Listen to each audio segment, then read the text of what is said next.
guys, welcome back. What is up? We have some bolt action for you today, and it's been a long time since we've been trying to get this out to you guys, but here it is. This is going to be our review, our initial review here of the Stalingrad campaign book for bolt action. So we're going to walk you through it, and then we're going to have some more video content for you guys as well when we take a look at some of the other things in more detail in the book. But again, anytime we get a campaign book from Bolt Action, it's always almost always really good quality, and Warlord does put out some good stuff there. So one thing that is not your standard is the spiral binding. I always do that on the soft covers I get for any game. Just prefer it basically just to be able to keep things open to specific pages and stuff like that. And also makes it easier for these kind of reviews too. But anyway, really cool cover art there, especially with the sort of 3D-ish Soviet soldier there. Anyway, we jump right in. So there's a lot that this book has. This is actually a really thick campaign book, if we can kind of show you guys there. So there's a hell of a lot of stuff in here.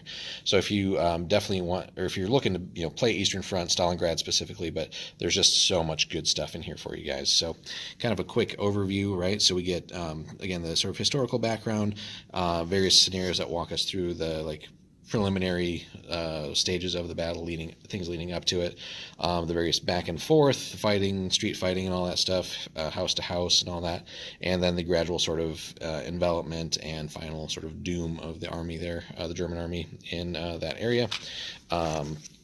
So lots of good stuff here, and as usual, and the reason these campaign books are cool is that we get new units, guys. So we get several Soviet units, German units, some Romanians, and some new options as well, as far as gear and stuff is concerned. Some new theater selectors, and scenario special rules as well. And then the Stalingrad campaign, there's just so much in this book, so it's just awesome when it comes to that. So that's why it's also, again, so thick. So this adds a hell of a lot of stuff to the game. So again, our review here is just going to kind of focus on general things. So again, the timeline does a good job of running us through dates and times and stuff like that. Some maps just to, again, get a visual idea of the battle on the Eastern Front and basically how far the Germans actually made it and so on and so forth. So just really interesting things there, and then kind of how the situation developed and eventually deteriorated for the Wehrmacht. Again, lots of cool artwork and some actual model pictures and stuff like that. Again, we get new goodies for all sides here. So again, the approach, lots of cool scenarios.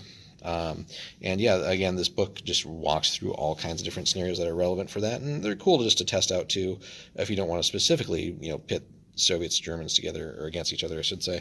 You could always try these as what if scenarios with any other two forces, just to see how things could go in a scenario like that.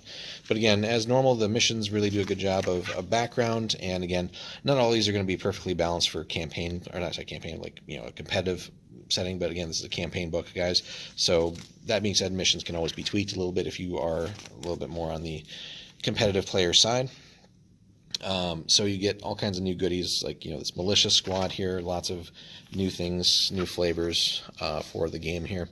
And again, we're kind of just going through a little bit here. So we get this right here.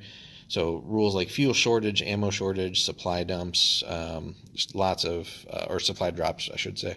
Lots of cool little things here that can not just be used in a Stalingrad campaign, but just other random campaigns that you want to run. So don't always think that a campaign book is just limited to, the ideas from the campaign book are limited to just, that setting. So take, the more campaign books you pick up for this game, guys, the more ideas you're going to just get, and you can add really rich, or create really rich and varied things, whether it's your own personal campaigns, one-off scenarios, big game day kind of things where it's one big battle with lots of people playing. So there's just so many cool things to think about, and a lot of inspiration you can draw from that as well. So again, lots of history, lots and lots of history. Sometimes it would be nice if not that they would necessarily make sense for this, but just a separate book covering the history stuff, and then more like a condensed rules one, just because there's just so many pages to look through and remember, oh, this is on page here and this is on page there. So that is probably, if there is a downside to the way Warlord does things as far as formatting and stuff, I would say that it would be nice if there was always just a more pages that kind of concisely wrap everything up and tie it into a few pages, because trying to sometimes find page numbers for random obscure things is a bit of a pain in the butt. especially if you really need that. Some things kind of get mentioned in the margins that are actually kind of important here and there, especially like things like the main rule book, but we'll talk about that in another video.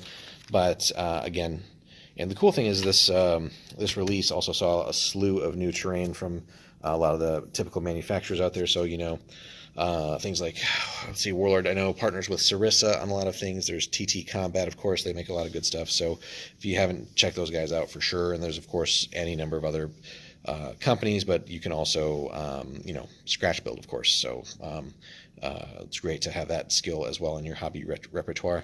So, and again, more special rules and things like that, burning grain, all but impervious. Again, we're going to cover a lot of this stuff in more detail in a whole separate series of videos, guys.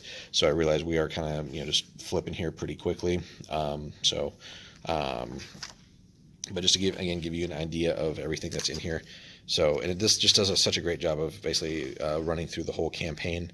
And again, it's not just like specifically just the Battle of Stalingrad. It's the lead up to it, the battle itself, and then, aftermath as well. So, and hopefully we'll get like some more like Kursk things down the road as well. But again, there's also rumors of like a new bolt action edition in a couple years or so, but we'll see. 2020 has obviously been a crazy year. So the sniper duel. So anybody who's seen Enemy at the Gates, of course, will know what that's about, but lots of cool options there. Oh, actually, just to show everybody, right? So you even get Vasily Zaitsev. There's that there. Major Koenigs, actually. So lots of cool things to think about there. So if you really, if you're inspired, like if you like that movie, you can recreate all kinds of cool stuff. The Pavlov's house. So there's a lot of great terrain makers out there for that, depending on your budget too, how detailed you want to go. So you can go fairly cheap to like, I can't remember how much it was, but like really ridiculously expensive kind of too, if you want to kind of go all in on recreating that special part of that battle. The factory district. So again, lots of cool stuff here. I know I'm going a little bit fast here, but again, just so many neat little special rules and stuff like that, where each scenario could almost be like its own mini campaign that you could expand over a couple of battles and stuff like that as well. And again, just lots of inspiration to take here from the pictures. And there's a lot of people who've also built, very great Stalingrad boards. So there's just so many ways you could do this. So this is just like heaven basically for Eastern Front campaign building and scenario and table building and all that stuff. You can really put so much work in there, from just some simple things to like just a ridiculously detailed city. And if you look at like magazines like War Games Illustrated or just other things on the internet, there's just people do a lot of good work with that. So shout out to all those people. More special rules again, just prep bombardment, fog, all kinds of other things, breakthrough scenarios, and again, it's not even just inside Stalingrad, but just the areas surrounding it. So many cool things. More German stuff here. Der Kessel. Trying the airlift here, trying to get people out. Again, encirclement by the Soviets eventually. The Operation Thunderclap. And it would be cool too. This book does a good job of that a little bit. Let me go back for a second, see if that map had it. Showing how far the Germans actually got in like the Caucasus and stuff like that. And again, the book does a good job of getting some of that. It would be cool. It wouldn't necessarily need to be like a separate campaign book, but some of these like really obscure areas that don't really get much attention in the, so the wargaming scene here, as far as like World War II and stuff is concerned, but just some of these smaller, maybe unheard of battles, that would be like almost a nice collection for somebody to make. Hint, hint. Warlord, if you're on that, that'd be great. Just a collection of like lesser known, even forgotten operations and battles and stuff like that. I think that would be really cool. People might dig that. I don't know. Let us know in the comments, guys. Just actually thinking about that. So more special cool rules here, protecting the flag, the colors, and all that. And there's like the not one step backwards in here as well. So then the aftermath, and then the legacy of it. So again, Warlord just does a fantastic job of certainly giving you the context of the history and all that. And then, like I said, there's a lot of special rules and stuff in here. So again, that's why it's kind of always a bit tedious sometimes to look and find specific pages for everything.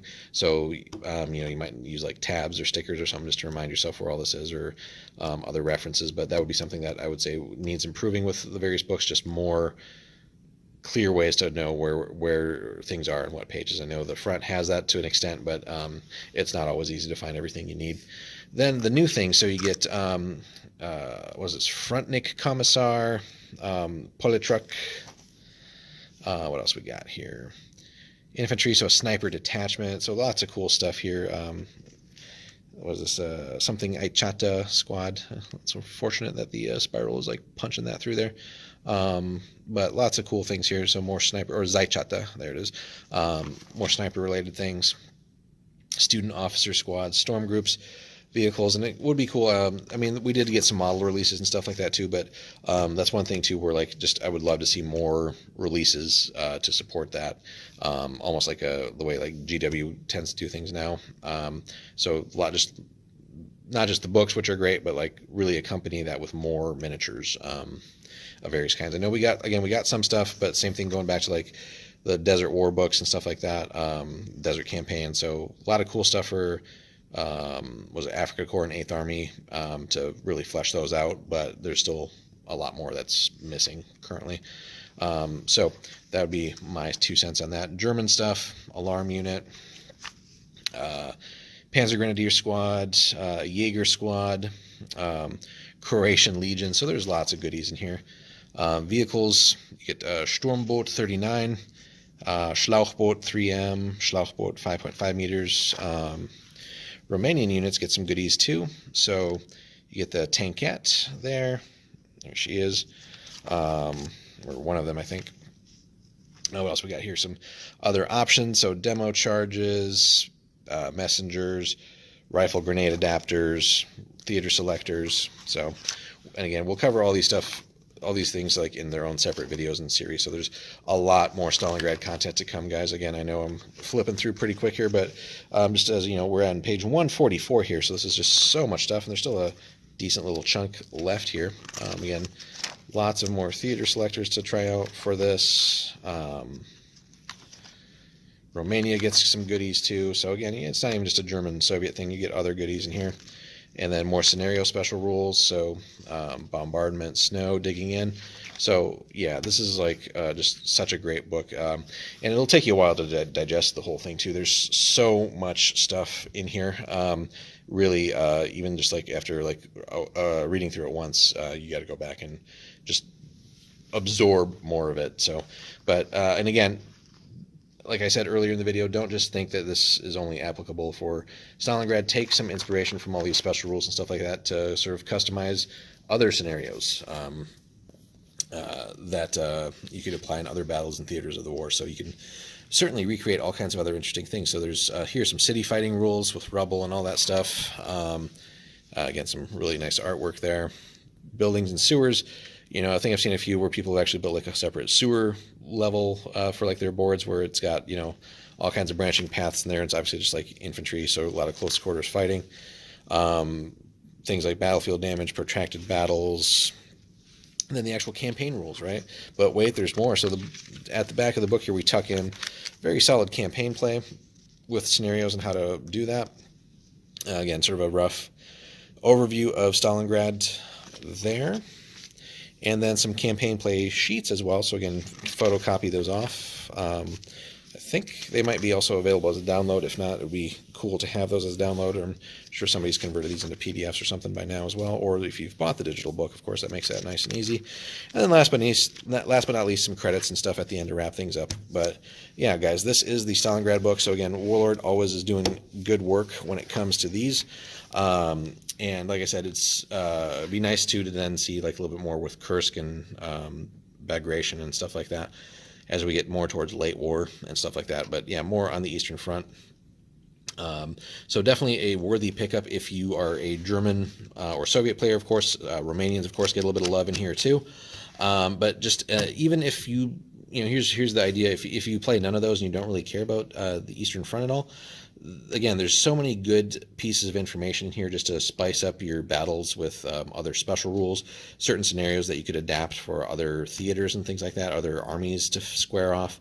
There's just lots and lots of good stuff in here, and just a pretty solid campaign system too, which you could certainly take some inspiration from. But any type of city battle too, it doesn't just have to be Stalingrad, right? That's where a lot of this other stuff will come in. You can again take that inspiration and just juice up any of your other city battles, whether it's heck, go back to like some of the campaigns in Italy. Western Front things. There's just so much to do here, and to do with the book. So a worthy addition to your campaign book library from Warlord and Bolt Action. And again, if you do have an interest in Stalingrad, obviously then this is like a no-brainer to pick up. But hope you guys enjoyed that. Smash that like button if you could. Drop us some comments. Let us know what you think, what you've done for Eastern Front games, what you think works well or doesn't work so well, comments, critiques of the book and stuff like that. Smash that subscribe button too if you haven't already. And then we will see you guys in the next one. Hope everybody has a good day. Take care.